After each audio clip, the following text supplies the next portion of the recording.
Her name appears only once in the surviving records of Salem Village, Massachusetts, written in ink now faded to the color of dried blood.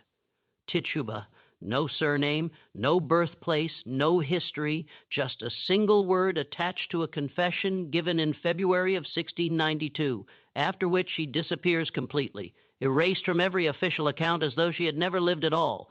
But the version of events preserved in textbooks leaves out a crucial truth. Tituba's confession didn't merely ignite the Salem Witch Trials, it terrified the magistrates who heard it. Her testimony included descriptions so precise, so deeply unsettling, that court officials ordered entire sections removed before the records were made public. For more than 2 centuries, historians claim these missing pages were destroyed or misplaced. They weren't lost, they were deliberately hidden, and what those suppressed. Pages reveal about the forces driving Salem's hysteria, about who benefited from the chaos, and about the powerful families who ensured Tituba would vanish from history, tells a far darker story than we've ever been taught. Before we continue with Tituba's story and the conspiracy that erased her, remember, if you're drawn to uncovering the buried truths of American history, subscribe and turn on notifications.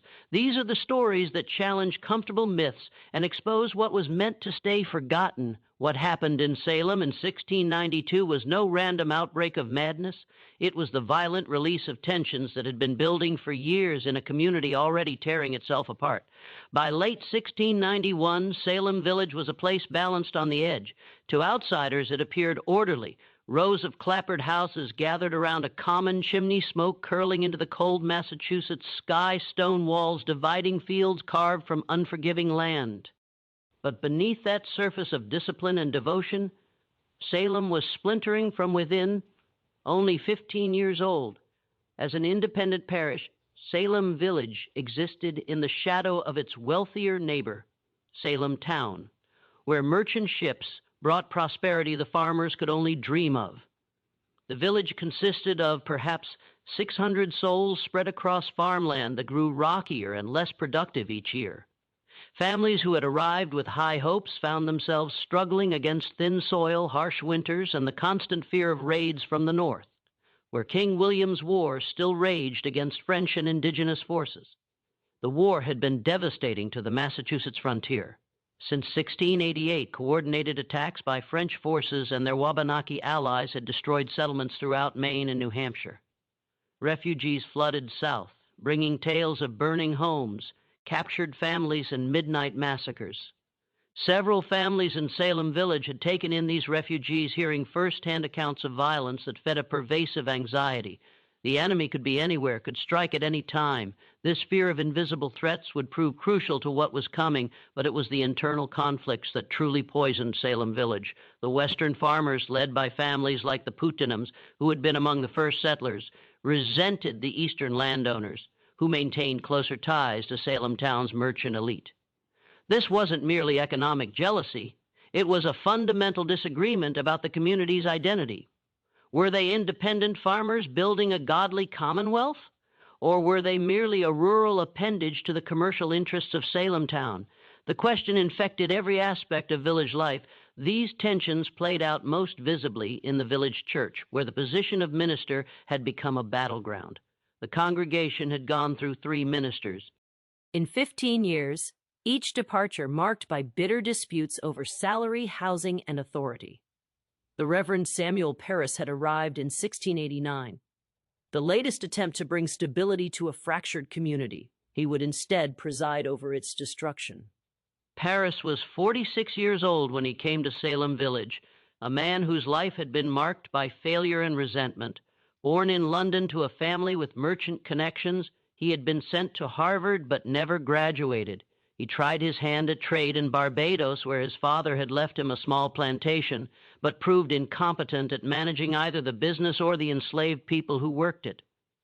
By the mid-68 OHS, he was bankrupt, forced to sell most of his holdings. What he retained were 2 enslaved people, a man named John and a woman named Tituba. The relationship between Parris and Tituba was the subject of whispered speculation even before they arrived in Massachusetts. Some claimed she had been his concubine in Barbados, that his marriage to Elizabeth Eldridge in 1681 had been an attempt to establish respectability.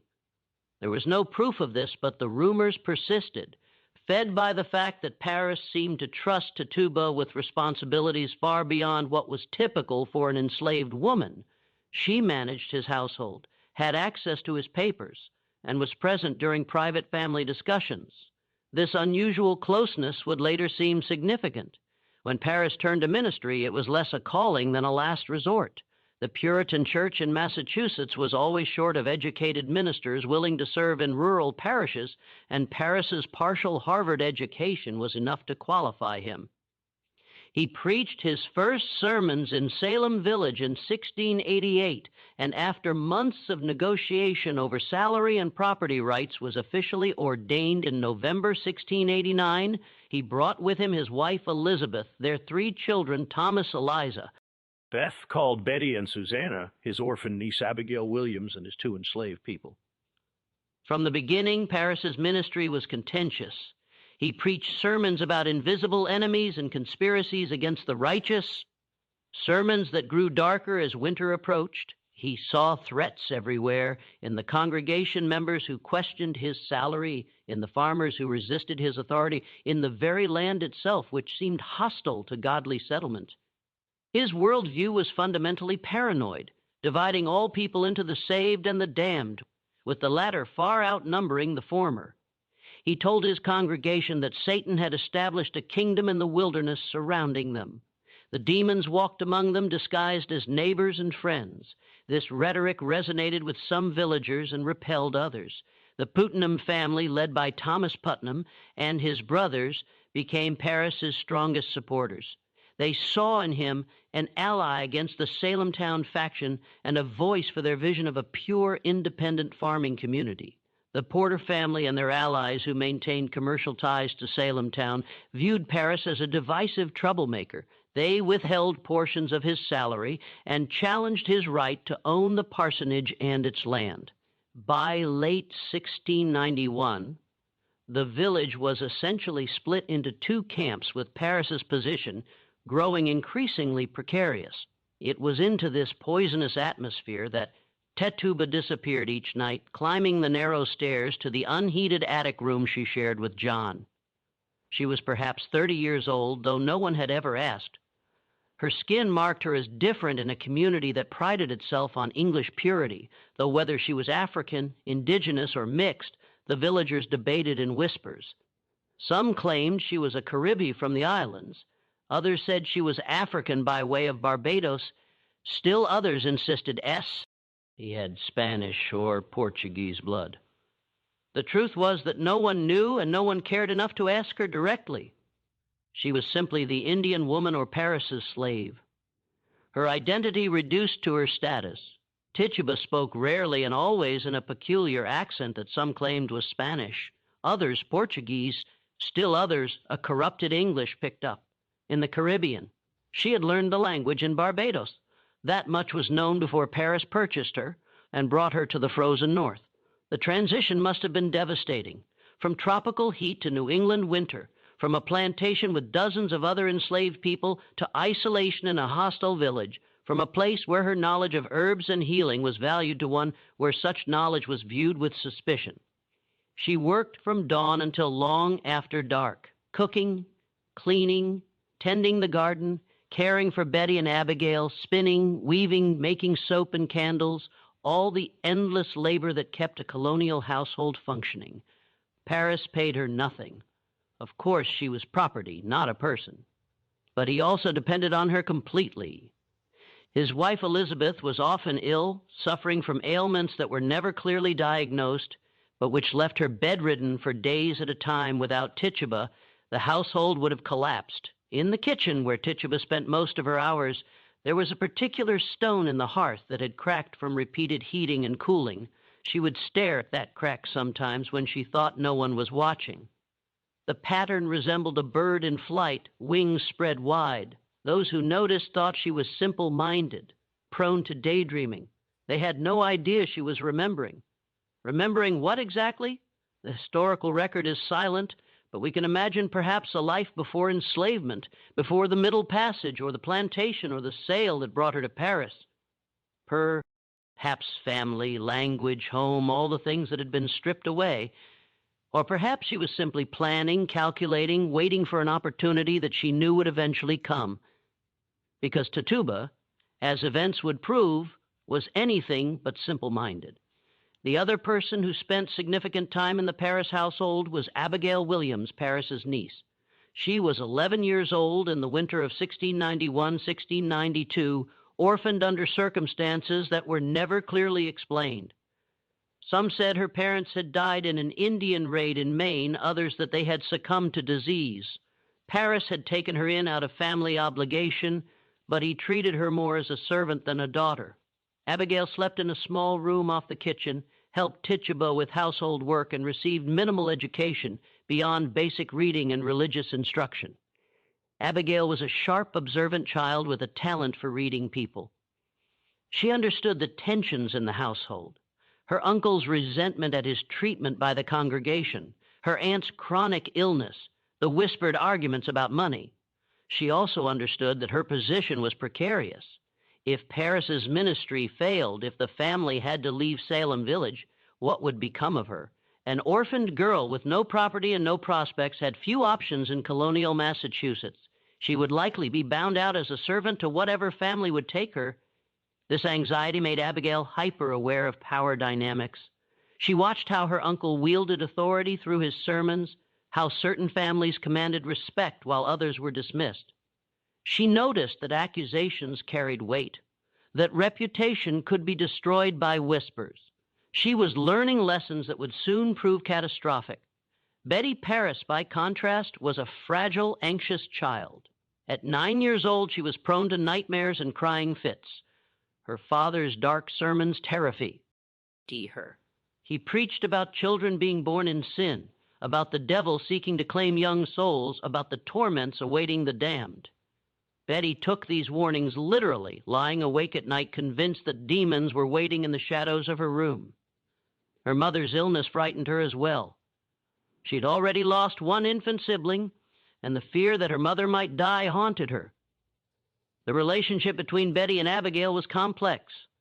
They were close in age and spent most of their time together, but they were not equals. Betty was the minister's daughter, entitled to difference. Abigail was the orphan dependent, always aware of her inferior status. This dynamic would become crucial as events unfolded. The winter of 1691 to 1692 came early and stayed late. By January, snow lay 3 feet deep in places, and the wood supply in many homes ran dangerously low. The Parris household suffered along with the rest. The minister's salary was perpetually in arrears, paid partly in firewood that never seemed enough. Betty spent hours shivering by the insufficient fire while her father penned sermons about godly suffering. Abigail tried to entertain them both with games and stories, but the long dark pressed in on them. The isolation was profound. In summer, children could play outside. Women could visit neighbors. Men could work in the fields. But winter locked everyone indoors, sometimes for days at a time when storms made travel impossible. The Parris household was particularly isolated because of the minister's conflicts with much of the congregation. Families that might have invited the children for visits stayed away. The girls had few friends, little entertainment, and endless empty hours to fill. It was Abigail who first asked Tituba to tell them stories. The enslaved woman resisted at first. Her place was to work silently, to be invisible despite her visible difference. But Abigail was persistent, and eventually, on a January evening when Reverend Parris was visiting a parishioner and Mrs. Parris lay ill in bed, Tituba sat with the 2 girls by the dying fire and began to speak. She told them about Barbados, the impossible heat that made New England summer feel cool by comparison, plants that bloomed in colors that didn't exist in gray Massachusetts, birds that could mimic human voices so perfectly you couldn't tell them from people. She described sugar plantations where hundreds of enslaved people worked fields that stretched to the horizon and the songs they sang to make the labor bearable. She spoke of the ocean, vast and blue-green, so different from the cold gray Atlantic that bordered Massachusetts. The girls were entranced. They had never traveled beyond Salem and its immediate surroundings. The world Tituba described was exotic, almost unimaginable. They begged for more stories, and Tituba obliged. Night after night, when circumstances allowed, she told them about the different peoples who lived in Barbados. Africans from various kingdoms, indigenous people from the mainland, Europeans from England and Spain and Portugal and Holland, all mixed together in ways that would have been impossible in Puritan New England. And then, because the girls begged for something frightening, she told them about the OIA practitioners she had known. People who could read the future in eggs and water, who knew which plants could cure and which could kill, who understood that the world held forces the English ministers never mentioned in their sermons. She shouldn't have. She knew, even as the words left her mouth, that she was making a terrible mistake. But there was power in being listened to, in seeing these privileged white girls lean forward with wide eyes hanging on her every word. For a few stolen hours, Tituba was not invisible. She was the center of attention, the keeper of knowledge, the one with power. It was intoxicating and dangerous in equal measure. The sessions continued, always in secret. Tuba taught them small tricks, how to crack an egg into a glass of water and interpret the shapes the white made as it dispersed, how to listen to the wind in the chimney and distinguish natural sounds from something more. She showed them herbs from her carefully tended corner of the garden, explained their properties. Pennyroyal for women's complaints, tansy for fever, foxglove for the heart. Though it could kill if the dose was wrong, it was innocent knowledge, the kind every woman carried in the Caribbean, the kind that kept people alive in a world without doctors or apothecaries. But in Puritan New England, it was something else entirely. The knowledge of herbs was acceptable when practiced by English goodwives who had learned from their mothers. But when it came from a dark-skinned woman from the Caribbean, it became suspect. It smacked of popery, of heathen practices, of the kind of folk magic that the church condemned as devil worship. Tituba must have known this. She had lived in Massachusetts for over 2 years by this point, long enough to understand how differently her knowledge was perceived here. But she continued the sessions anyway, perhaps because the risk seemed small compared to the reward of those few hours when she was treated as something other than property. Ann Putnam, 12 years old and daughter of the powerful Thomas Putnam, heard about the sessions from Abigail. The two girls had become friendly at church gatherings, and Abigail, proud of her secret knowledge, couldn't resist hinting at it. Anne demanded to be included and brought with her several other girls. Elizabeth Hubbard, 17, who lived with the village doctor. Mary Walcott, 16, from another prominent family. Mercy Lewis, 19. A servant in the Putnam household who had survived an Indian raid that killed her parents. The circle expanded to include 8 or 9 girls ranging in age from 9 to 19. They gathered in the Paris kitchen on late January afternoons, ostensibly for prayer and needlework, but really to listen to Tuba describe a world so different from their frozen, restricted existence that it might as well have been another planet. They practiced the egg and glass divination, trying to see their future husbands in the shapes. They learned about herbs and their properties. They heard stories about people who could see the future, communicate with the dead, influence events through ritual and knowledge. For the girls, this was thrilling. Their lives were severely constrained by Puritan expectations.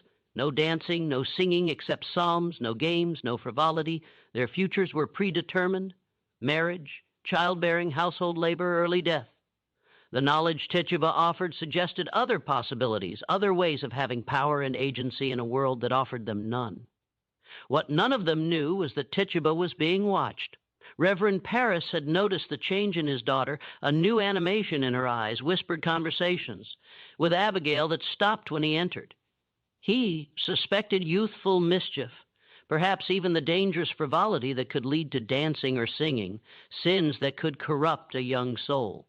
He began to spy on his own household, listening at doors, watching through cracks in the floorboards from the room above. What he heard alarmed him. Tituba speaking about practices he recognized as witchcraft, his daughter and niece participating eagerly, other girls from the village involved. This was exactly the kind of corruption he had warned about in his sermons, Satan working through the most innocent-seeming vessels to establish his kingdom. But Parris didn't act immediately. He was a calculating man, always aware of his precarious position. An accusation of witchcraft was serious, potentially dangerous to the accuser if it couldn't be proven. He needed to be certain. He needed evidence. So he continued to watch and listen, gathering information, waiting for the right moment. That moment came in late January when Betty Paris began to have fits. They started as screaming nightmares that woke the household. The 9-year-old would sit bolt upright in bed, eyes wide but unseeing, and shriek about flames and demons. Mrs. Paris rushed to comfort her, but Betty seemed not to recognize her own mother. She spoke in a strange voice, sometimes crying out words that made no sense, sometimes going rigid and silent for minutes at a time. The fits progressed quickly. Soon Betty was having episodes during the day, crying out in pain, contorting her body into strange positions. She would suddenly freeze in the middle of a task, staring at something no one else could see. She complained of being pricked by invisible needles, of pressure on her chest that made it hard to breathe. She tried to throw herself into the fire and had to be physically restrained. Reverend Paris was initially convinced this was divine punishment for some sin in his household. He led hours-long prayer sessions, begging God to reveal what transgression had brought this affliction upon his daughter. But the fits only worsened. Betty began having convulsions, her body jerking violently. She made sounds like a dog barking or a cat hissing. She tried to bite people who came near her. The village doctor, William Griggs, was called. He was an elderly man with limited medical knowledge, trained through apprenticeship rather than formal education. He examined Betty thoroughly, checking for fever, looking for signs of disease, asking about her diet and habits.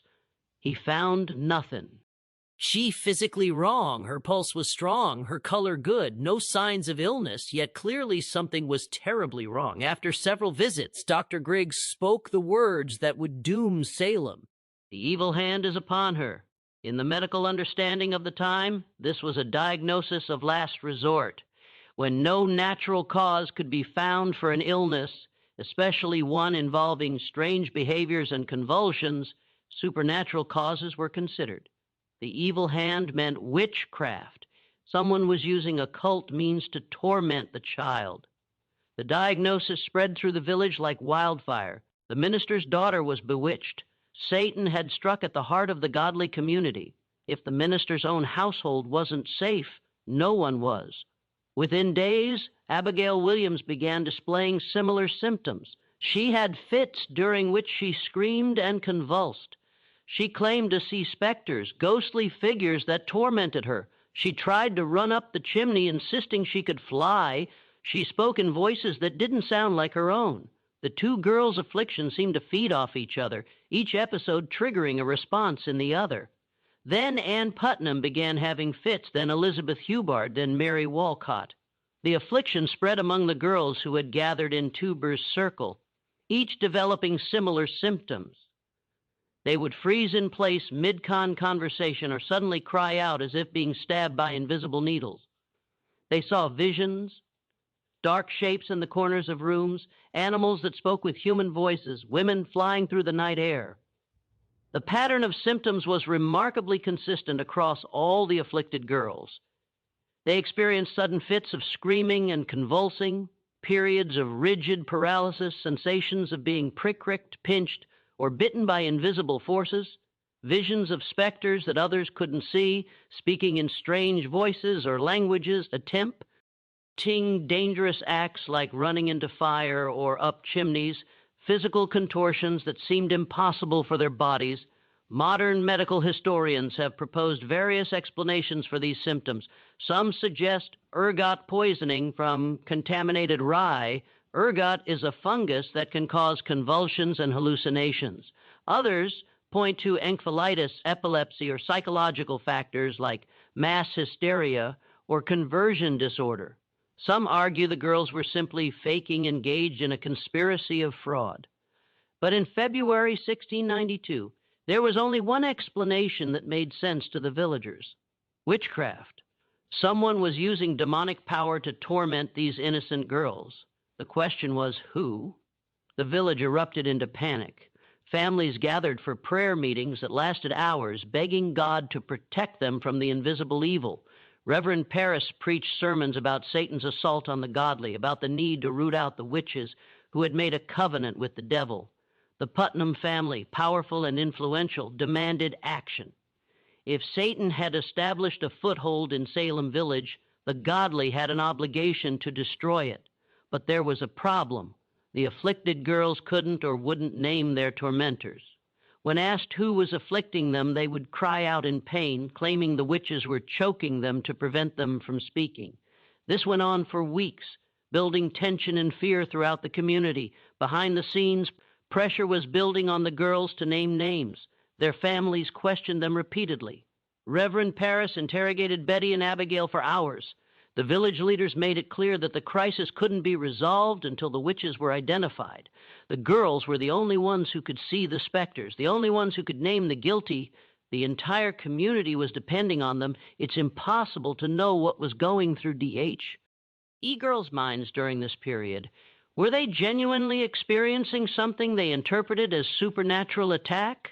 Were they caught up in a shared delusion, each girl's symptoms reinforcing the others? Were they consciously fabricating, enjoying the attention and power their afflictions brought them? Or was it some combination of all three? Perhaps starting with genuine illness or psychological distress, then being shaped and directed by adult expectations and pressure. What's clear is that by late February, the girls were ready to name names, and the names they chose were not random. On February 25, 1692, arrest warrants were issued for 3 women, Sarah Good, Sarah Osborne, and Tituba. The choice of these 3 was not random, though the villagers would later claim the afflicted girls had named them spontaneously during fits. Each woman had been carefully selected for maximum vulnerability. Sarah Good was perhaps 40 years old, though she looked older. She had once been from a respectable family, but her father's suicide and subsequent legal battles over his estate had left her impoverished. Her first husband died leaving debts, and her second husband, William Good, was a laborer who could barely support them. They were homeless, moving from place to place, sleeping in barns and begging for food and shelter. Sarah had a sharp tongue and cursed those who refused her charity. She smoked a pipe, unusual for a woman. She had given birth to a baby girl just months earlier, and the infant was sickly. Sarah was exactly the kind of person Puritans associated with witchcraft: poor, angry, disreputable, living on the margins of society. Sarah Osborne was in her late 52nds, bedridden with illness. She had scandalized the community years earlier by living with her second husband before marrying him. She had also been involved in a legal dispute with the Putnam family over. She rarely attended church, claiming illness prevented her. Like Sarah Good, she was already marked as different and difficult, someone the community would easily believe capable of witchcraft. And then there was Tetta, enslaved, dark-skinned, foreign, known to have knowledge of herbs and Caribbean practices. She was the perfect scapegoat, legally powerless with no family to defend her and no standing to refuse anything demanded of her. But Tituba was also the key. The Putnam family had been asking questions, gathering information. They knew about the kitchen sessions, the stories, the egg and glass divinations. They knew she had been teaching the girls practices that could be interpreted as witchcraft. They knew she was vulnerable, and they knew that if they could get her to confess, it would validate everything: the girl's afflictions, the existence of a witchcraft conspiracy, the need for aggressive prosecution. What they didn't know was that Tituba had already made a choice. She had seen this coming. She had watched the girl's affliction spread, had heard the whispers, had felt the net closing around her. She knew she would be accused, and she had decided exactly how she would respond. The preliminary examinations took place in the Salem Village Meeting House on March 1st. The building was packed. Nearly every villager had come to witness the spectacle. People stood in the aisles, crowded into the gallery, pressed against the walls. The atmosphere was electric with fear and anticipation. Magistrates John Hawthorne and Jonathan Corwin had traveled from Salem town to conduct the proceedings. Hawthorne was a wealthy merchant and politician, a man of considerable power in the colony.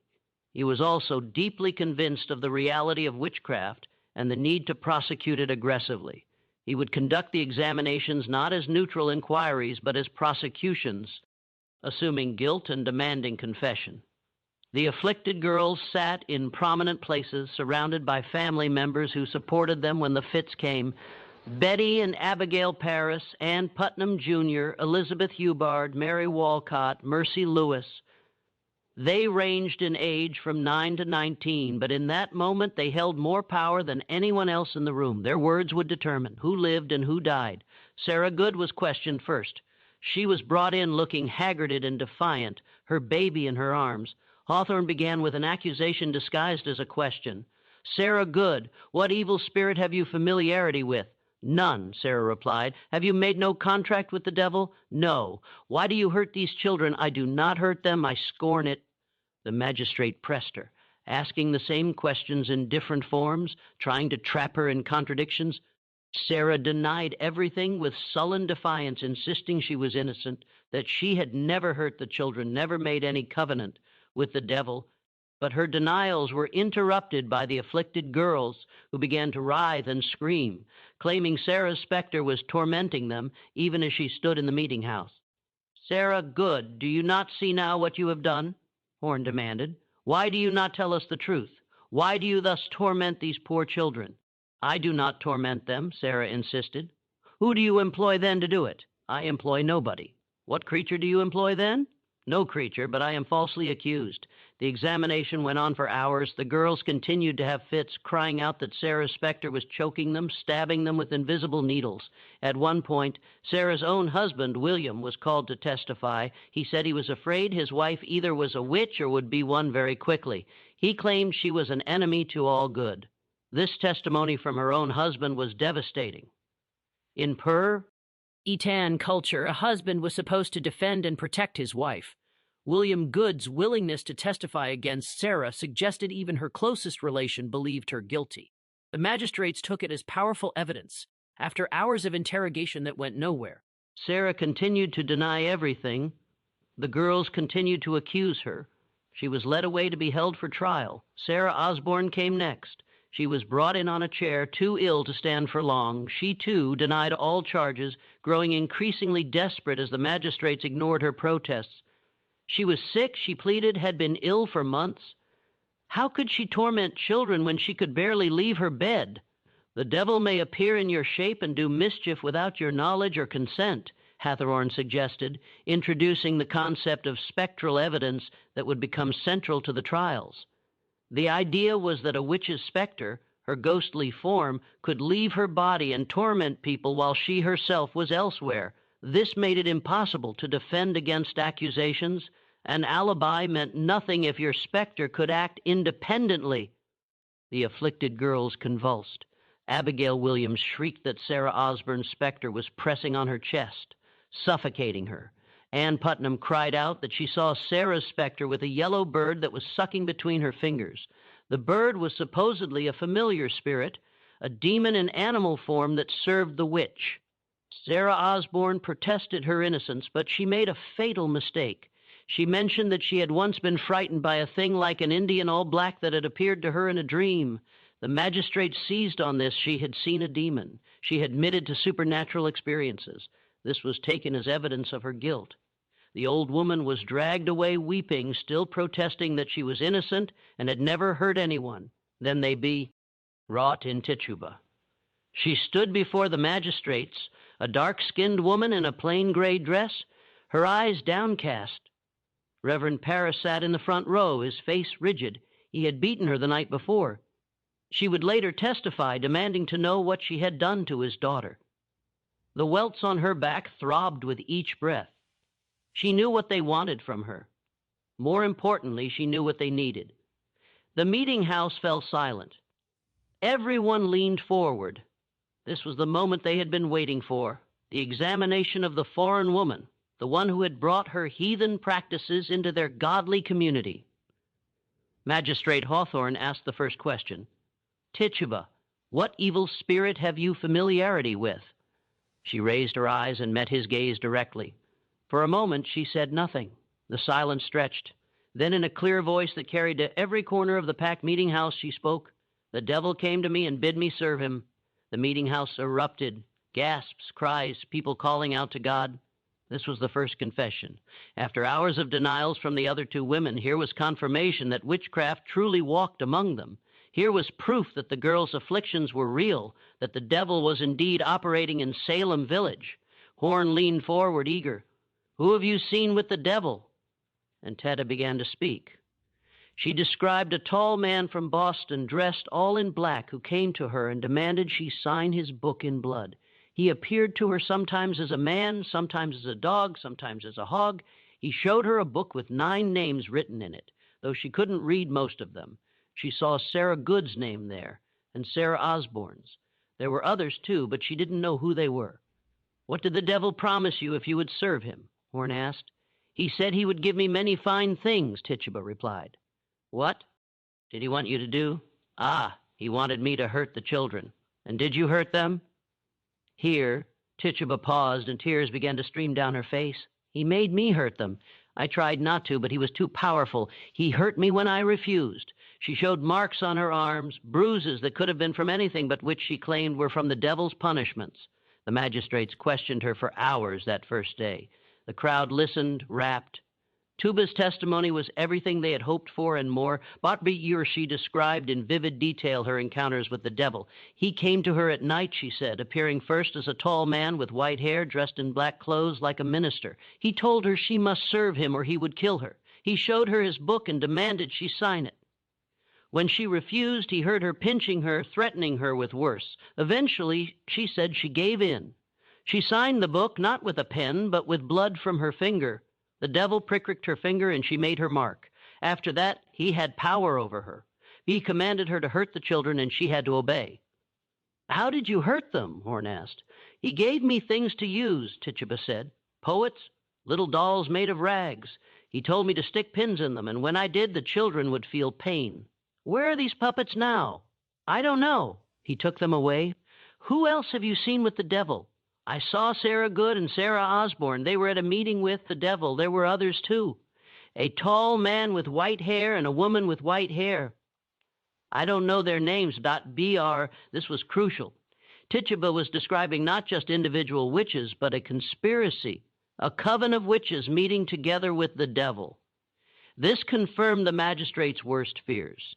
It wasn't just a few isolated cases of witchcraft. .br. It was an organized assault on the godly community. "Where did these meetings take place?" Hawthorne asked. "At the minister's house," Tituba said, and the crowd gasped. "They came at night, flying through the air.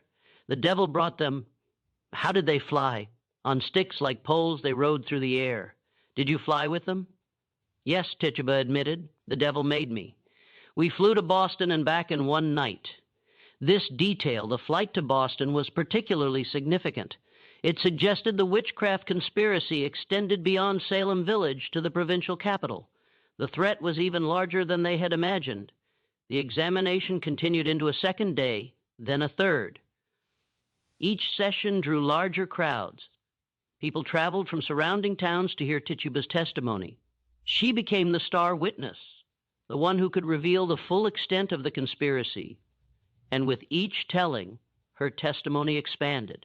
She added more details, described more encounters, implicated more people without naming them directly. She spoke of a yellow bird that the devil gave her as a familiar spirit. It would suck blood from between her fingers, a black dog that appeared to her and demanded she serve the devil. A red cat and a black cat that were also familiar spirits. Midnight rides through the air to witch meetings. A white-haired woman and a tall man with white hair who were also witches, though she didn't know their names. The Devil's Book, which had 9 names in it, suggesting there were 9 witches in total operating in the area. She wept frequently during her testimony, insisting she wanted to return to God, that she had been forced into the devil's service against her will. She begged forgiveness, said she would tell everything she knew if it would help catch the other witches. It was brilliant in its way. Every detail she provided was vivid enough to seem true, but vague enough to be unverifiable. She gave the magistrates exactly what they want.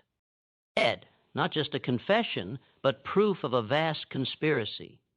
The hysteria that would consume Salem over the next months had its foundation in those 3 days of testimony. But there was something else in Tituba's words. something the magistrates didn't consciously register, but that the more astute listeners detected. She was describing real people.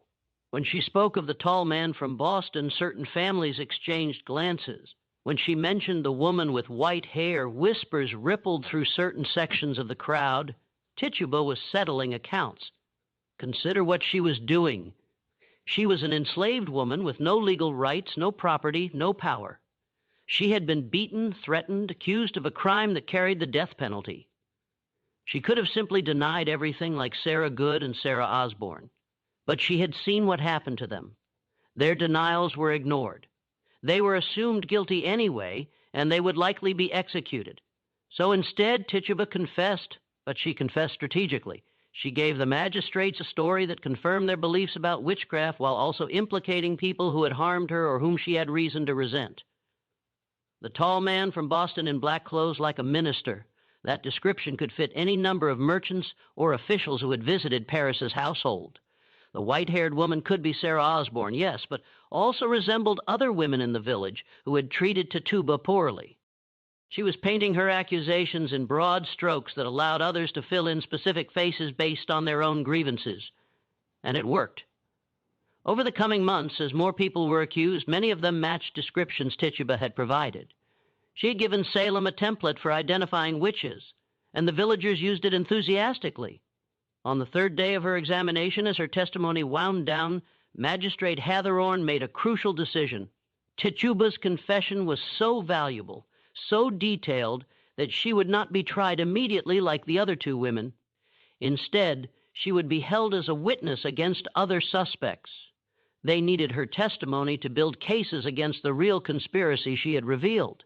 Tituba was led away to jail. She had saved her own life through her words, at least temporarily. Sarah Good and Sarah Osborne would eventually die. Sarah Osborne in prison of illness in May, Sarah Good hanged on Gallows Hill in July. But Tituba would survive because she had given Salem what it needed, not just a witch, but a doorway into a hidden world of evil. The problem was that the doorway, once opened, couldn't be closed. March 1692 bled into April, and the accusations multiplied like a plague. The afflicted girls, emboldened by the magistrates' belief in their sufferings and empowered by the attention their afflictions brought them, began naming names, and the names they chose revealed the true nature of what was happening in Salem Village. On March 11th, Martha Corey was accused. This was shocking. Martha was a full church member, a woman known for her piety and sharp intelligence. She had made the mistake of expressing skepticism about the girls' afflictions, suggesting they might be faking. She had also questioned whether spectral evidence should be trusted.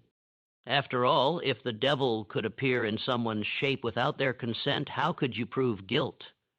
Her skepticism made her suspect. The logic was circular and inescapable. Only a witch would question the reality of witchcraft. Only someone in league with the devil would doubt the girls' testimonies. Martha's intelligence and independence, qualities that might have been admired in a man, made her dangerous as a woman. When Martha was brought in for examination on March 21st, the afflicted girls put on their most dramatic performance yet. They mimicked her every movement. When she shifted her weight, they shifted theirs. When she bit her lip, they cried out that they were being bitten. When she wrung her hands, they screamed that their hands were being wrung. It was a grotesque pantomime, and the magistrates took it as proof of her guilt. Clearly, she was controlling the girls through witchcraft, making them mirror her actions. Martha tried to defend herself with logic and reason. She pointed out the absurdity of the accusations, the lack of real evidence. But logic had no place in these proceedings. She was sent to jail to await trial. On March 23rd, Rebecca Nurse was accused. This was even more shocking than Martha Corey's arrest. Rebecca was 71 years old, a grandmother so devout that she was respected even by those who disagreed with her family on other matters. She was hard of hearing and physically frail. The idea that this elderly, pious woman was a witch seemed absurd. But Rebecca's family, the Nurses, were involved in a long-standing land dispute with the Putnam family. Years earlier, the Nurses had purchased land that the Putnams believed should have been theirs. The dispute had gone through the courts and been decided in the nurses' favor, but the Putnams had never forgiven them. Now, with the witch hunt providing cover, old grievances could be settled. Ann Putnam Jr. was the primary accuser, claiming Rebecca's specter tormented her. Ann Putnam Sr., the girl's mother, also began having afflictions and accused Rebecca of murdering several of her infant children through witchcraft. This was a particularly cruel accusation. Anne Sr. had indeed lost multiple babies, a common tragedy in colonial times. But now she was attributing these natural deaths to supernatural malevolence. Rebecca's examination was heartbreaking. The old woman could barely hear the questions being asked. She stood confused and frightened while the girls writhed and screamed, accusing her of tormenting them. She protested her innocence in a weak voice. "I can say before my eternal Father I am innocent, and God will clear my innocency." But God did not clear her innocency, at least not in the eyes of the magistrates. She was sent to jail, and her arrest sent a clear message. No one was safe. If Rebecca Nurse could be accused, anyone could be. The pattern became clear. Anyone who questioned the proceedings, who expressed doubt about the girl's visions, became suspect themselves. Opposition was interpreted as evidence of guilt. The witch hunt had developed its own internal logic that made it self-perpetuating and impossible to stop. By the end of March, over a dozen people had been accused and arrested. By the end of April, the number had grown to over 30. The jails in Salem, Ipswich, and Boston were overflowing. Men and women from Salem Village and surrounding communities crowded into cells designed for far fewer prisoners. The conditions were horrific. Prisoners were kept in chains, not just handcuffs, but heavy iron shackles on their wrists and ankles, sometimes connected by chains to the walls. The weight of the chains caused injuries, cutting into flesh, making movement painful. The cells were dark, cold, and filthy. Prisoners received minimal food and had to pay for their own imprisonment. A fee was charged for each day in jail, for the chains, even for the arrest warrant. Those who couldn't pay suffered even worse conditions. Sarah Good gave birth to a baby in jail, manacled. The infant died within days. Sarah's 4-year-old daughter, Dorcas, was also arrested after the afflicted girls claimed the child's specter bit them. Little Dorcas was kept in chains so heavy she could barely move. She would survive the ordeal physically, but carry psychological scars for the rest of her life, never fully recovering from the trauma. The accusations followed patterns that revealed their true nature. People who were accused tended to be those involved in property disputes with accusers' families, those who had questioned the proceedings or expressed skepticism, those who were already marginalized, the poor, the elderly, the socially awkward, those whose families had opposed Reverend Parris or supported his enemies, women who were too independent, too outspoken, too wealthy, or too poor, anyone who had made enemies in the small claustrophobic world of Salem Village behind the public spectacle. A more calculated campaign was unfolding. The Putnam family was at its center. Thomas Putnam was the most influential man in Salem Village despite never holding high office. His family had been among the first settlers, and he owned significant land holdings, though not as much as he believed he deserved. His father's will had disappointed him, leaving substantial property to a stepmother Thomas despised. Several land disputes with neighbors had gone against him. He supported Reverend Parris fiercely, seeing in the minister an ally against the Salem town elite who looked down on village farmers.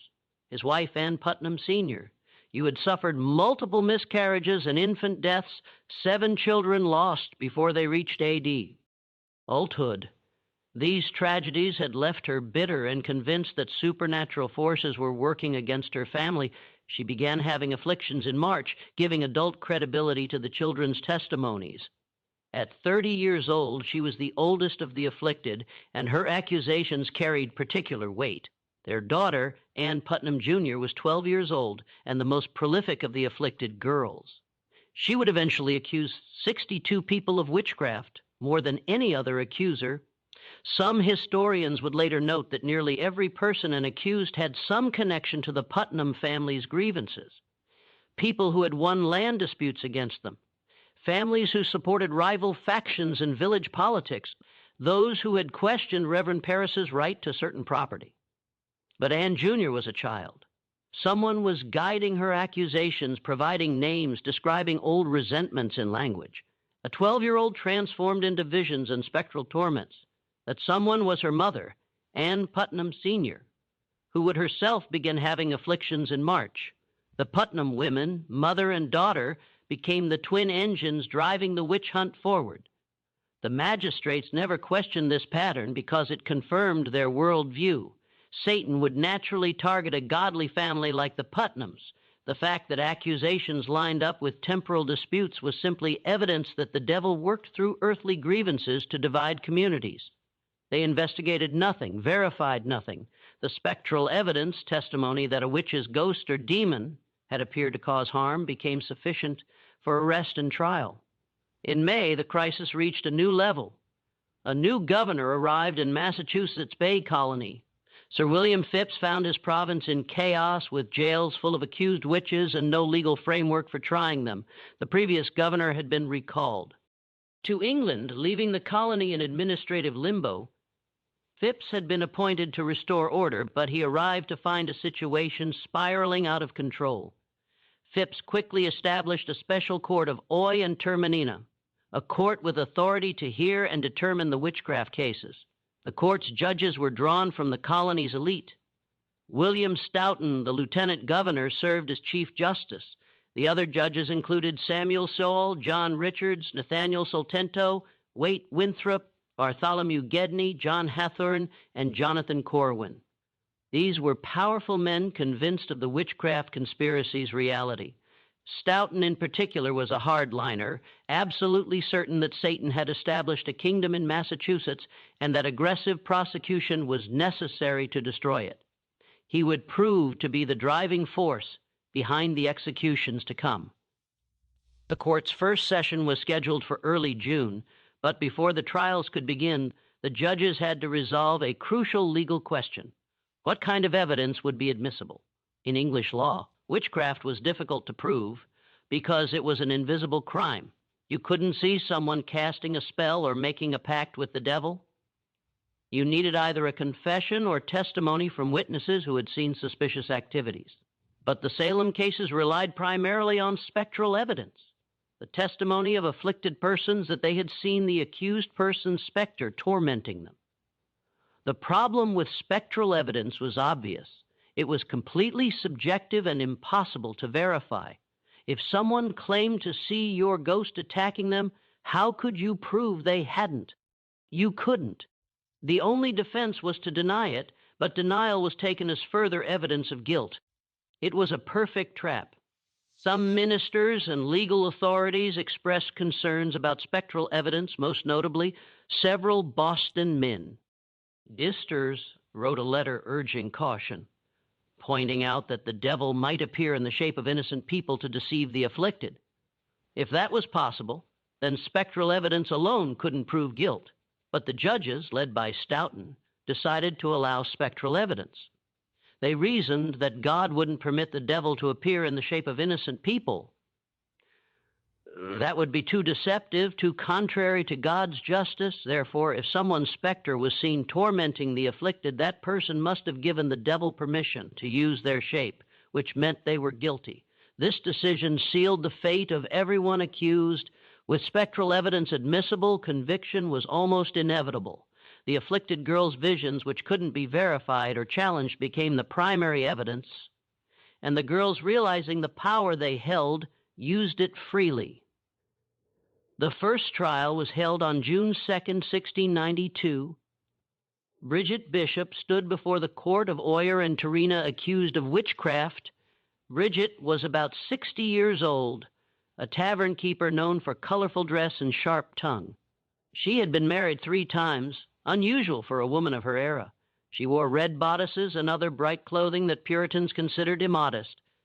Her tavern was a place where people drank and played games like shovelboard, activities the more strict Puritans frowned upon. She had been accused of witchcraft once before, years earlier, though the charges had been dropped. Now she faced accusation again, and this time the court was determined to convict. The evidence against her included spectral evidence from the afflicted girls who claimed her specter tormented them. Testimony from neighbors who said she had appeared to them in spectral form years earlier. The discovery of poppets, rag dolls with pins stuck in them supposedly found in the walls of her house during renovation. Claims that she had a preternatural taint on her body where familiar spirits could suck the puppets were particularly damaging. In the folklore of the time, witches supposedly made dolls representing their victims and stuck pins in them to cause pain. The fact that such dolls had allegedly been found in Bridget's house seemed like concrete evidence. Bridget denied everything. She insisted she was innocent, that she had never hurt anyone, that she knew nothing about witchcraft. But her denials were useless. The spectral evidence was overwhelming, and the judges were convinced of her guilt. The trial lasted only one day. The jury deliberated briefly and returned a verdict, guilty. Bridget Bishop was hanged on June 10, 1692, on a rocky outcrop that would become known as Gallows Hill. She was the first execution of the Salem Witch Trials, but she would not be the last. After Bridget's execution, there was a brief pause. One of the judges, Nathaniel Soltento, resigned from the court, reportedly disturbed by the proceedings and the reliance on spectral evidence, but he was quickly replaced and the trials continued. The next session of the court was held in late June. 5 women were tried and convicted: Sarah Good, Rebecca Nurse, Susanna Martin, Elizabeth Howe, and Sarah Wilds. Rebecca Nurse's trial was particularly controversial. Despite the spectral evidence against her, many people testified to her good character. 39 members of the community signed a petition declaring their belief in her innocence. The jury initially returned a verdict of not guilty, but Chief Justice Stoughton was not satisfied. He sent the jury back to reconsider, pointing out testimony they had supposedly overlooked. Under pressure, the jury changed their verdict to guilty. Governor Phipps granted Rebecca a reprieve, but then rescinded it after the afflicted girls had renewed fits. Rebecca Nurse, 71 years old and pious to the E. Indy was condemned to hang. Sarah Good went to her death cursing Reverend Nicholas Noyes, who urged her to confess. "You are a liar," she shouted at him. "I am no more a witch than you are a wizard, and if you take away my life, God will give you blood to drink." According to legend, Noyes died years later of a hemorrhage, choking on his own blood. The 5 women were hanged together on July 19, 1692. A crowd gathered to watch. The condemned were brought to Gallows Hill in a cart, their hands bound. They were allowed to pray and speak final words, though Sarah Good's curses were probably not what the authorities had hoped for. Then, one by one, they were hanged. Hanging in colonial times was not the quick death of a modern execution with a calculated drop to break the neck. The condemned were made to climb a ladder.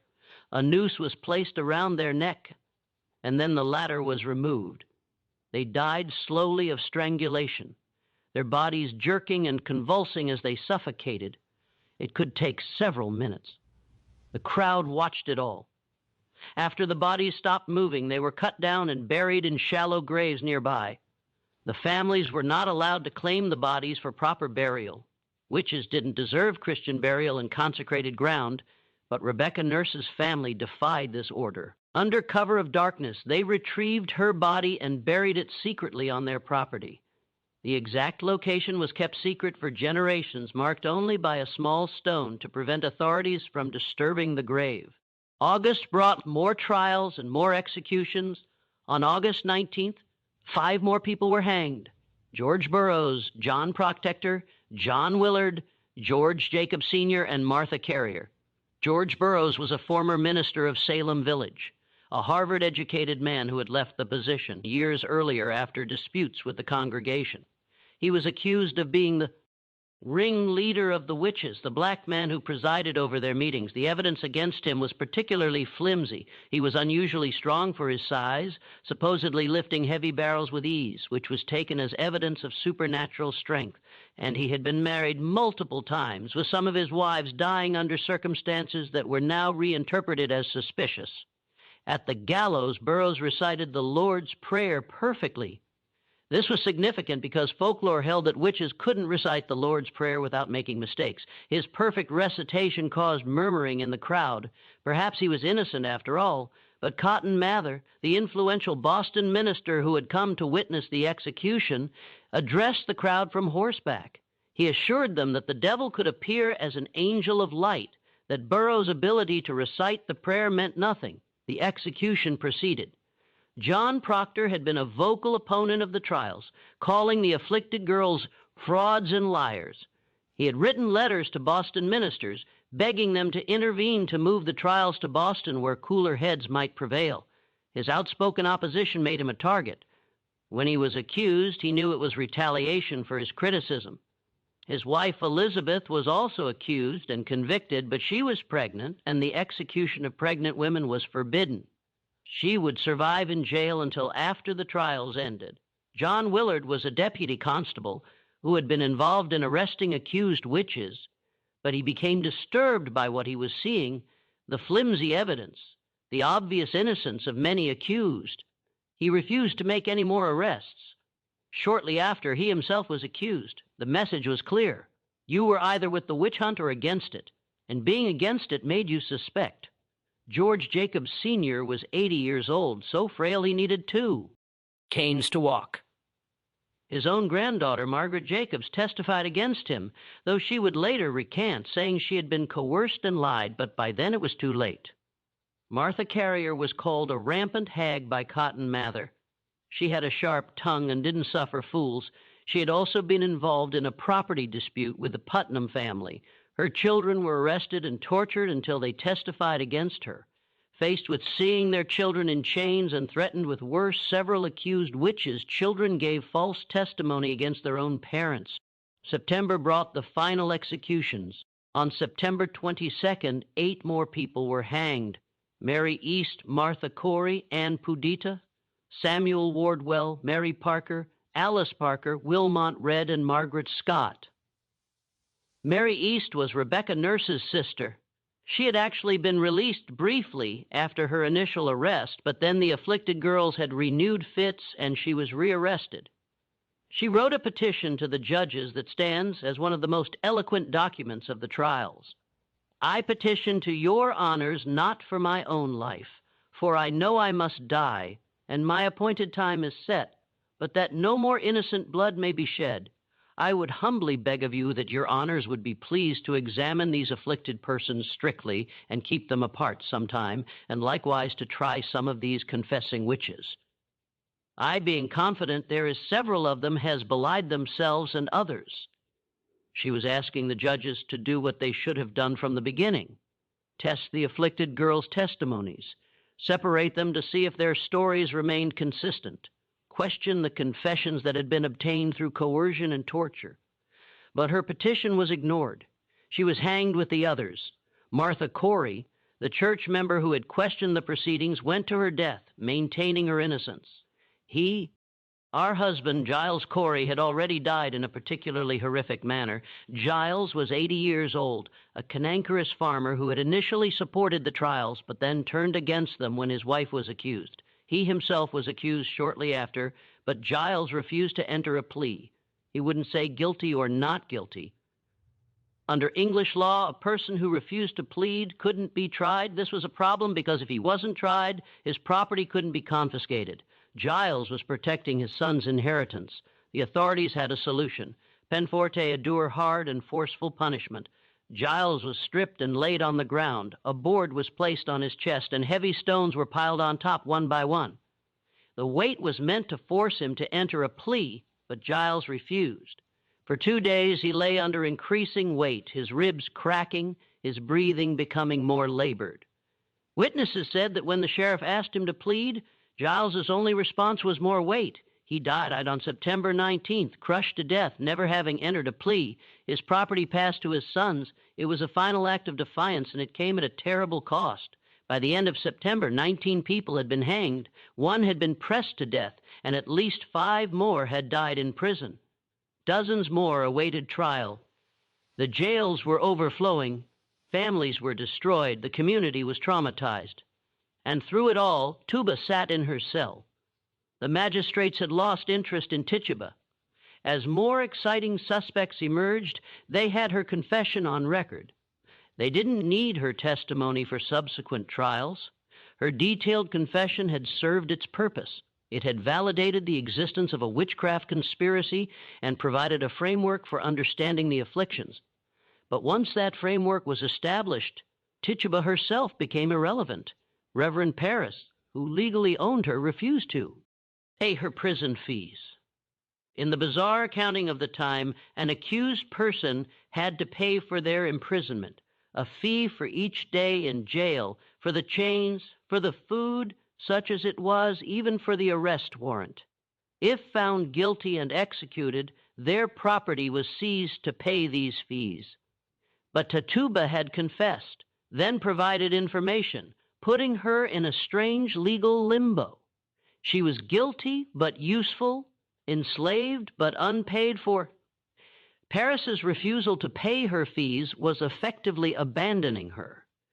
He could have paid the fees and retrieved his property, but he chose not to. Perhaps he couldn't afford it. His salary was still in arrears, and he was struggling financially. Perhaps he was ashamed of her, embarrassed that his own enslaved woman had been the first to confess to witchcraft. Or perhaps he simply wanted to forget she existed, to erase this reminder of how the whole nightmare had started. In the dim jail cell, Tituba had time to think.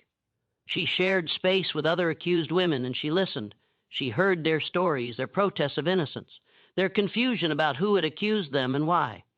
A picture emerged in those whispered conversations, one that Tituba had suspected, but now confirmed. The accusations followed a pattern of property disputes, family rivalries, and petty grudges elevated to cosmic significance. Rebecca Nurse's family had been involved in land disputes with the Putnams. John Proctor had publicly called the afflicted girls frauds. Martha Corey had questioned the proceedings. George Burroughs had left Salem Village years earlier under contentious circumstances. On and on, each accusation could be traced to some mundane conflict. Now recast as spiritual warfare, Tituba understood because she had initiated this pattern. Her testimony had been strategic from the beginning. The tall man from Boston she described wore clothes similar to those worn by wealthy merchants who had on occasion visited Reverend Parris before he moved to Salem Village. Men involved in business disputes with him. The white-haired woman resembled Sarah Osborne, yes, but also bore characteristics of other women who had treated Tituba poorly. She had painted her accusations in broad strokes that allowed others to fill in specific faces based on their own grievances. She had weaponized the magistrate's fears and the community's paranoia, and it had worked beyond her darkest imaginings, but by autumn, the trials were beginning to collapse under their own weight. The problem was that the accusations kept expanding. Too many people had been accused, including increasingly prominent citizens. Wives of merchants were named, ministers' relatives were accused, even Governor Phipps's own wife, Lady Mary Phipps, was cried out upon by the afflicted girls. This was a turning point. When the accusations reached the very top of colonial society, the men in power suddenly became much more skeptical. The spectral evidence that had seemed so convincing when applied to marginal figures like Sarah Good or Rebecca Nurse appeared dangerously unreliable when it threatened the governor's wife. If anyone could be accused based solely on visions and dreams, then no one was safe. The very men who had promoted the trials began to fear for themselves and their families. There were other problems. Several of the confessed witches had recanted, saying they had lied under torture or coercion. Margaret Jacobs, who had testified against her grandfather, George Jacobs Sr., publicly recanted her testimony, admitting she had been forced to lie. She wrote, "They told me if I would not confess, I should be put down into the dungeon and would be hanged, but if I would confess, I should save my life." The confessions, which had been taken as proof of the conspiracy's reality, were revealed to be products of torture and fear. If the confessions were false, what did that say about the entire proceedings? In October, Reverend Increase Mather, one of the most influential ministers in the colony and father to Cotton Mather, published a treatise titled Cases of Conscience Concerning Evil Spirits. In it, he questioned the use of spectral evidence. His most famous line would be quoted for centuries. It were better that 10 suspected witches should escape than that one innocent person should be condemned. This was a direct challenge to the trials. Increase Mather was not some marginal figure. He was president of Harvard, a man whose opinion carried enormous weight. His treatise was endorsed by 14 other prominent ministers. The message was clear. The trials had gone too far, and the methods being used were unreliable. Governor Phipps, seeing the political winds shift and worried about his wife's safety, dissolved the court of Owe and Terminer on October 29, 1692. The trials were suspended. A new superior court was established with strict rules about evidence. Spectral testimony was no longer sufficient for conviction. Confessions obtained through coercion were inadmissible. Physical evidence was required. The new court convened in January 1693. Of 52 people tried under the new rules, only 3 were convicted, and Governor Phipps quickly pardoned them. By May 1693, all remaining accused persons had been released or pardoned. The witch hunt was over. The final toll was devastating. 19 people hanged, 1 person pressed to death, at least 5 deaths in prison, over 200 people accused, dozens of families destroyed, a community traumatized for generations, except for Tetta. She remained in jail because Reverend Parris refused to pay her prison fees. In the strange economy of the time, she couldn't be released until someone paid for her imprisonment. Months passed. The other prisoners went home to try to rebuild shattered lives. Families sought restitution for loved ones executed or imprisoned. The community struggled to understand what had happened, how neighbors had turned on each other with such venom. Tuba stayed in her cell through the winter of 1693 into spring through summer. Parris made no move to retrieve her. He had left her to rot, either from poverty, spite, or shame. She was his property, but also his accusation, the first confession that had validated the entire nightmare. Perhaps he couldn't face her. Perhaps he simply wanted to forget she existed. The conditions of her continued imprisonment were harsh. By this point, she was alone. The other accused had been released or executed. She was kept in chains in a cold, dark cell. She received minimal food. No one visited her. She had been forgotten by everyone except the jailer who charged daily fees for her imprisonment. In April 1693, 13 months after her arrest, an unknown person paid Tituba's prison fees. The amount was £7, a substantial sum equivalent to several months' wages for a laborer. The jail records note only paid in full with no name attached. Tuba was released and immediately sold to a new owner to satisfy the debt. The transaction was recorded in a single line of a ledger. Tituba, Indian woman sold to name illegible for £7. Then Tituba vanished from all historical documents. No record of her subsequent life exists. No death notice, no property transfer, no mention in anyone's diary or letter. The woman whose confession had ignited the most infamous witch hunt in American history disappeared as if she had never been. The official narrative of Salem took shape quickly after the trials ended. It was a mistake. The authorities claimed a tragic delusion, perhaps caused by fraud or mass hysteria, exploited by scheming accusers. The judges issued formal apologies, though they were careful to say they had acted in good faith based on the evidence presented. Samuel Sewall, one of the judges, made a public confession of error in 1697, standing in church while his apology was read aloud. He was the only judge to do so. William Stoughton, the Chief Justice, who had been the driving force behind the executions, never apologized and maintained until his death that the trials had been justified. The afflicted girls, as they grew older, largely remained silent. Most married and lived quiet lives, never publicly discussing their role in the trials. Ann Putnam Jr. did eventually apologize publicly in 1706 when she joined the Salem Village Church. Her confession was carefully worded, "I desire to be humbled before God for that sad and humbling providence that befell my father S. family in the year about 92. That I then, being in my childhood, should by such a providence of God be made an instrument for the accusing of several persons of a grievous crime, whereby their lives were taken away from them, whom now I have just grounds and good reason to believe they were innocent persons, and that it was a great delusion of Satan that deceived me in that sad time. She claimed she had been deluded by Satan, that she had never intended harm. She carefully avoided naming anyone who might have influenced her accusations. She took all the blame on herself while simultaneously claiming she had been deceived. It was a masterful piece of rhetoric that accepted responsibility while denying agency. Ann Putnam, Jr. died young and unmarried in 1715, having spent much of her later life caring for younger siblings after her parents' deaths. Some historians have speculated that she was consumed by guilt, though there's no direct evidence of this. Others suggest she simply had a hard life in a community that never fully forgot her role in the trials.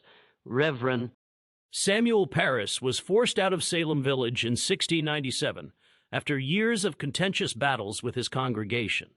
Many villagers blamed him for the trials, seeing his dark sermons and divisive leadership as having created the atmosphere that made the witch hunt possible. He left owing money and departed without paying Tituba's replacement. His daughter Betty grew up and married, living a quiet life in Concord with no apparent lasting effects from her afflictions. His niece, Abigail Williams, disappeared from records around 1697 with rumors she had died young, though no grave or death notice exists. The Putnam family maintained their influence in Salem Village for another generation, though their reputation was permanently tainted. Thomas Putnam died in 1699. His wife, Anne Sr., died in 1699 as well. Their deaths came just 7 years after the trials, both dying relatively young. Some saw divine judgment in this. Others noted that they had simply lived hard lives in a hard time. The executed were eventually exonerated, though it took decades. In 1702, the Massachusetts General Court declared the trials unlawful. In 1711, the colony began paying restitution to survivors and victims' families. The amounts were often insultingly small: 20 for a life taken, a few pounds for months of imprisonment. Some families received nothing because they couldn't prove their relative had been innocent, or because bureaucratic obstacles prevented payment. In 1957, more than 250 years later, Massachusetts formally pardoned all who had been convicted.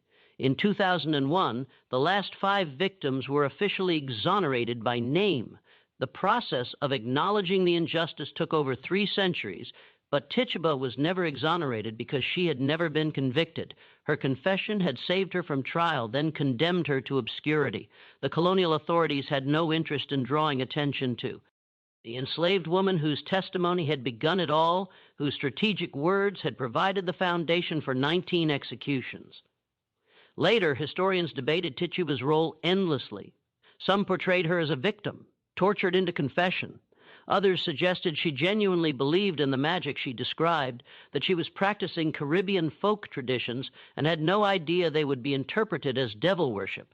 A few recognized what should have been obvious. Tituba was brilliant, manipulative, and desperate, willing to say whatever necessary to survive, even if it meant condemning others. The truth was likely all of these and more. Titar had been stolen from her homeland, enslaved, dragged across the ocean to a frozen land where she was isolated and abused.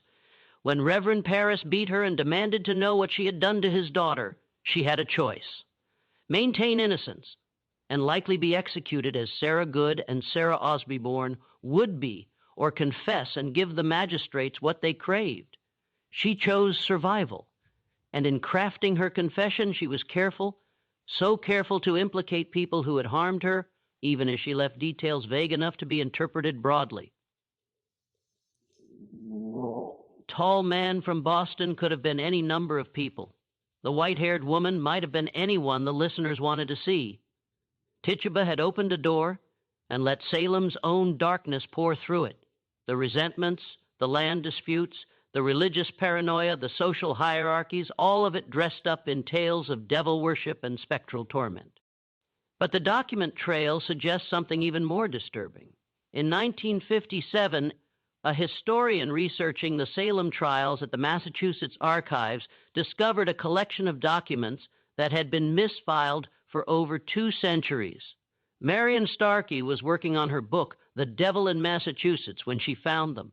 A folder marked simply Salem Missionary. that contained original transcripts of Tituba's examinations. These were in T, the cleaned-up versions that had been published in the early 1700s. These were the actual notations made by the court recorder during her 3 days of testimony, complete with crossed-out sections, marginal notes, and annotations. What Starkey found was shocking. Tuber's testimony had been substantially edited before being made public. The published versions removed dozens of specific details from her confession. References to particular merchants in Boston were struck out. Descriptions of certain prominent families' activities were deleted. Most tellingly, an entire section in which Tituba described being approached by gentlemen in fine clothes from Salem town before the trials began was completely excised. In this deleted section, according to Starkey's notes, Tituba described a man who came to the Paris household in late 1691 before the girl's afflictions began. He spoke with Reverend Paris privately, but Tuba overheard parts of the conversation. The man was discussing the problem of the village and those who oppose godly order. He mentioned specific families by name, families that would later be targeted in the witch hunt. Tituba's testimony suggested this man had essentially provided Paris with a list of enemies, people who were causing problems for certain interests in Salem town. When Tituba was later forced to confess to witchcraft, she incorporated this man into her narrative as one of the witches she had seen. But the magistrates, recognizing who she was describing, had that section removed from the public record. Starkey wrote about these discrepancies in her book, but she framed them as evidence of Tituba's coaching rather than what they actually suggested. Tituba had known things, specific things about powerful people in colonial Massachusetts. Her testimony threatened to expose not just petty village disputes, but connections to the provincial elite.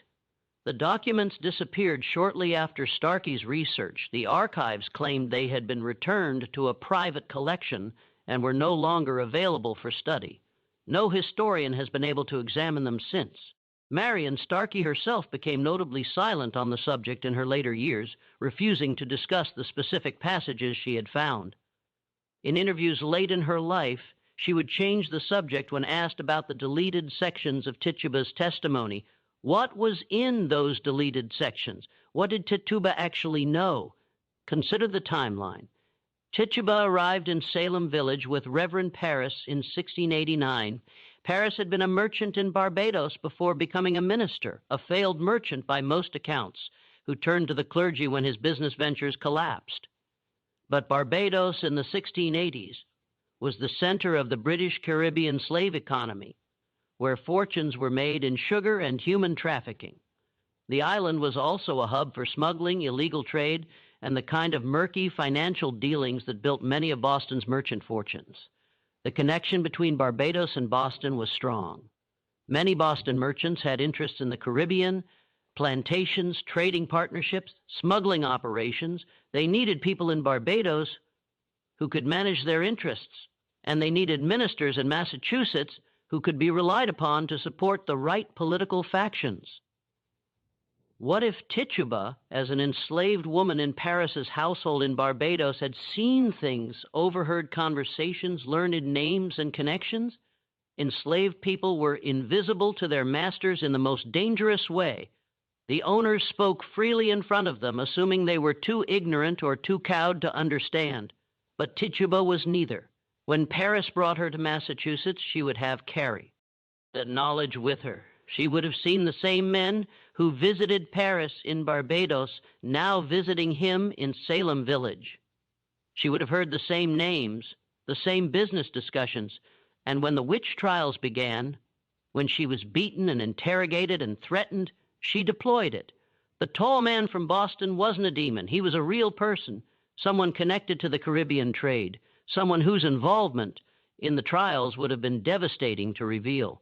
The deleted passages that Marion Starkey found likely contained enough specific information to identify this person and his associates.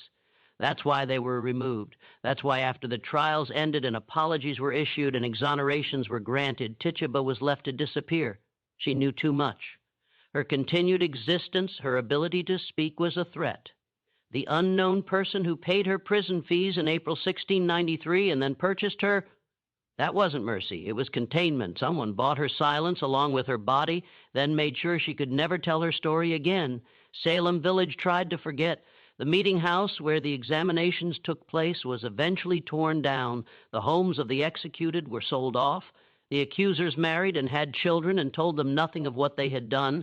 The village itself was renamed Danvers in 1752, perhaps hoping a new name would erase the old stain, but in the quiet hours people remembered. They remembered the screaming girls and the crowded courtroom. They remembered neighbors led away in chains. They remembered the bodies hanging on Gallows Hill, and they remembered that it had all started with an enslaved woman's confession. Over the years, stories circulated. Travelers passing through claimed that on certain nights you could still hear screaming from the old jail. Others said the site where Gallows Hill had been, its exact location now lost, deliberately obscured, was perpetually cold even in summer. These were the expected ghost stories, the kind that attached to any site of tragedy. But there were other stories, quieter ones that never made it into the history books. Stories passed down through families who had been in Salem during the trials, whispered across generations. One such story concerned a woman matching Tituba's description who appeared in Port South, New Hampshire, in the late 1690s. She was enslaved to a merchant family there, and people noted she never spoke of her past. She worked in the household, tended the garden, knew herbs and their uses. She died in 1702 of smallpox and was buried in an unmarked grave. The family that owned her paid for an unusually secure coffin, one with an iron lock, though she had died of disease and posed no risk to anyone. Why would they lock her coffin? What were they afraid she might do even in death? Another story placed Tituba in Rhode Island working for a Quaker family who treated their enslaved people with unusual kindness. This Tituba supposedly told her story late in life to a young woman in the household who wrote it down but never shared it publicly. The manuscript, according to the story, was destroyed by the woman's family after her death because they feared it would stir up old troubles. What was in that manuscript?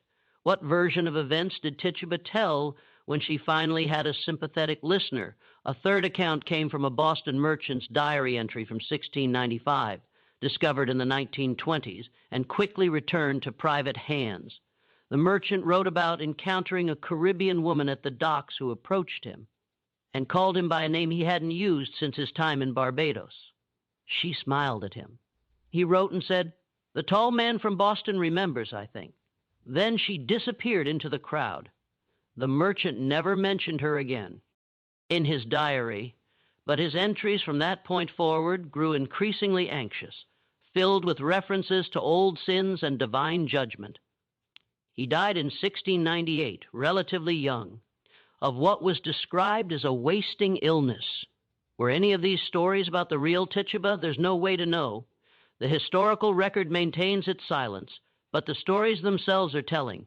They suggest a woman who survived, who carried dangerous knowledge, who was both free and perpetually hunted. They suggest that powerful people continued to fear her long after the trials ended. There's another possibility, darker still.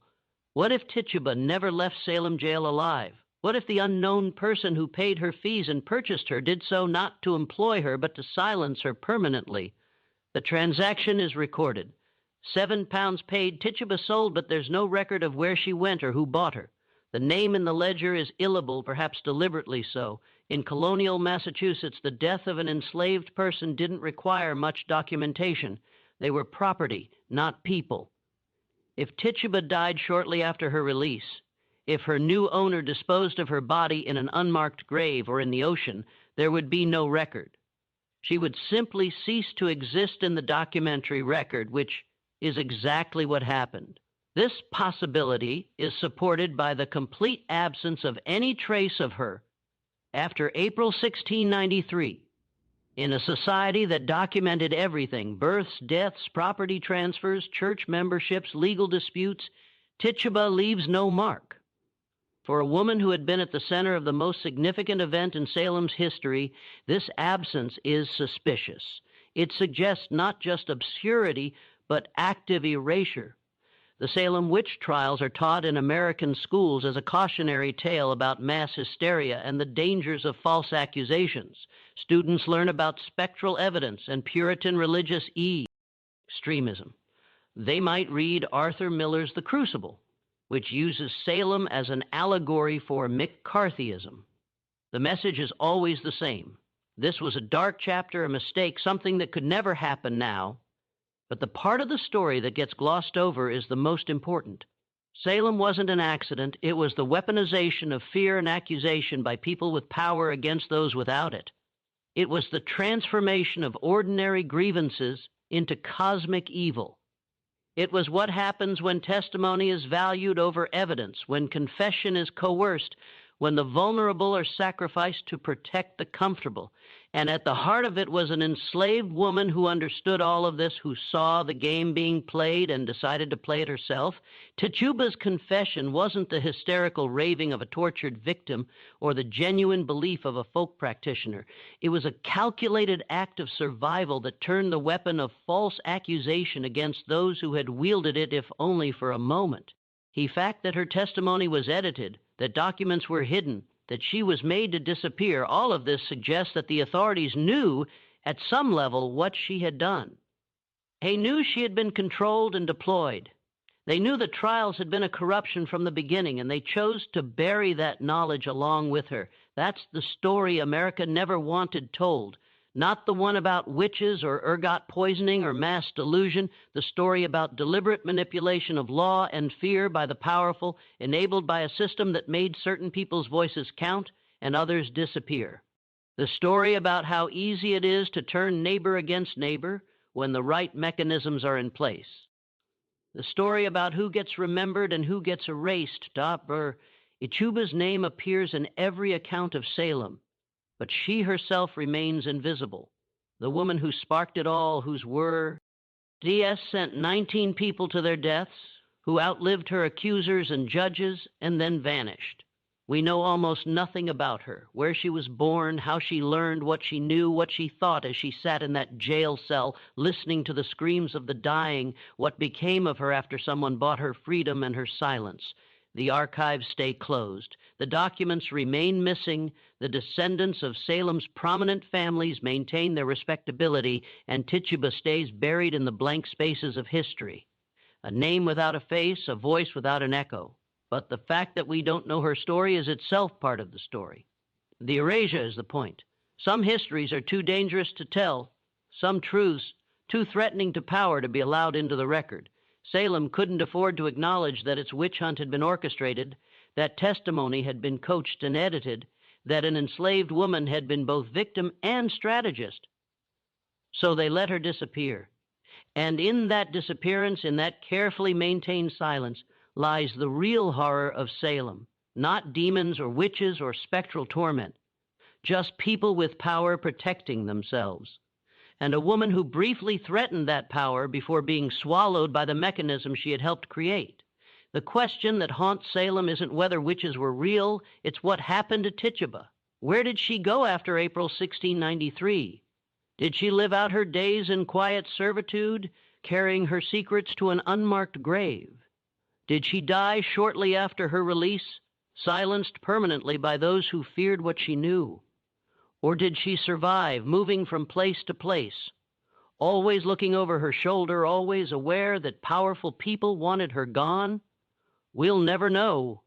The historical record is silent, and that silence is deafening. It tells us everything we need to know about who controls history, whose stories get told, and whose get buried. 300 years later, we're still telling stories about Salem. We've built museums and memorials, we've written books and plays and movies, we've analyzed the trials from every angle, psychological, sociological, legal, religious, but we still don't know what happened to the woman who started it all. Maybe that's intentional. Maybe some stories are meant to stay buried. Maybe the real lesson of Salem isn't about the dangers of superstition or the importance of due process. Maybe it's about power. Who has it, how they use it, and what they'll do to keep it. Tituba understood power. She understood that in a world where she had none, the only weapon available was words. So she used them carefully and strategically to survive. And for a brief moment, she had more power than anyone in Salem. The power to name names, to shape the narrative, to determine who would be accused and who would be spared. But that power was temporary and dangerous. The moment she was no longer useful, she became a liability. And liabilities get eliminated. That's the story America never wanted told. Not because it's about witchcraft or Puritans or colonial Massachusetts, but because it's about now, about how power works, about who gets to speak and who gets silenced, about whose stories matter and whose disappear. Tituba's story matters, not because she was blameless, she wasn't. By any honest standard, her confession, calculated or coerced, helped set in motion events that led to the deaths of people who did not deserve to die. That truth can't be ignored. But her story matters for a deeper reason. It exposes how oppression actually works, how systems of power turn the vulnerable into tools against one another, how truth is suppressed the moment it threatens those who benefit from silence. We still don't know what became of Tituba. After 3 centuries, her fate remains unknown. Hat absence isn't accidental. It tells us that the machinery which erased her never truly stopped. Records remain sealed. Files are incomplete. Names are protected. The powerful still decide which stories survive. Some ghosts don't linger in abandoned houses. They linger in archives. Tituba's ghost exists in every missing page, every erased line, every unanswered question surrounding Salem. She lives in the silence, in what we are not told, and in what we are quietly discouraged from asking. Perhaps that is the most disturbing legacy of Salem. Not the trials themselves, but the forgetting. Not the hangings, but the deliberate erasure that followed. Not the hysteria, but the cover-up. At the center of it all is a woman who cannot be escaped and cannot be found. We know her name, yet we know nothing of her life beyond a confession. She spoke words that reshaped history, and then vanished into the void history so often reserves for people like her. Tituba, no family name, no origin, no grave, no ending, only a single word in the record surrounded by silence, and that silence is the story. That absence is the truth. It's still there, waiting for anyone willing to listen closely enough. What do you think? Was Tituba deliberately erased to shield powerful families from scrutiny? Or was her disappearance simply the fate shared by countless enslaved people whose lives were never considered worth preserving? Share your thoughts below. And if you want to continue uncovering the hidden histories buried beneath America's darkest chapters, subscribe and turn on notifications. History doesn't just forget. It chooses what to bury